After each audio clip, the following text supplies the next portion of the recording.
রোববার, তাই সুন্দর একটা রেসিপি বানিয়ে ফেললাম খুব তাড়াতাড়ি, খুব চটজলদি। তো চলো তোমাদের সাথে সেটাই শেয়ার করছি কিভাবে বানালাম। একটি পাত্রে নিয়ে নেব কিছুটা ময়দা যতটা নেব তার থেকে একটু কম নেব সুজি, গোলমরিচ, নুন, সামান্য মিষ্টি, একটু খাবার সোডা, আর নিয়েছি দুটো ডিম, আর নিয়েছি সামান্য একটু দুধ। আর তোমরা পুরো দুধ দিয়েও করতে পারো আর জল দিয়েও করতে পারো। কড়াইতে সামান্য একটু তেল দিয়ে ঢেলে দিয়েছি 1 হাতা মতন। এবার এটাকে একদম খুন্তি দিয়ে লেবেল করিয়ে এপিট ওপিট ভেজে নিলেই রেডি একদম সুন্দর মুখরোচক একটা সুন্দর জলখাবার। চলো পুরো দেখো, দেখো খুন্তি দিয়ে আমরা কি সুন্দর এটাকে টেনে নিয়ে লেবেল করে দিয়েছি।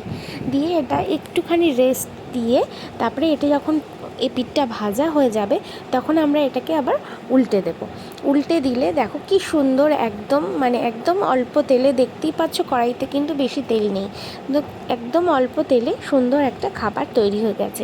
এটা একটু বেশিক্ষণ ভেজে, ভালো করে ভেজে এটাকে নামিয়ে নিলে খুব সুন্দর একটা রেসিপি কিন্তু তৈরি। তো তোমরা এটা বাচ্চা থেকে বড় সবাই খেতে পারবে, খুব সুন্দর হয়েছে।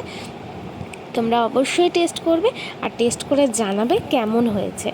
তো চলো, তোমাদের যদি ভালো লাগে তাহলে লাইক, শেয়ার আর কমেন্ট অবশ্যই করো। টাটা।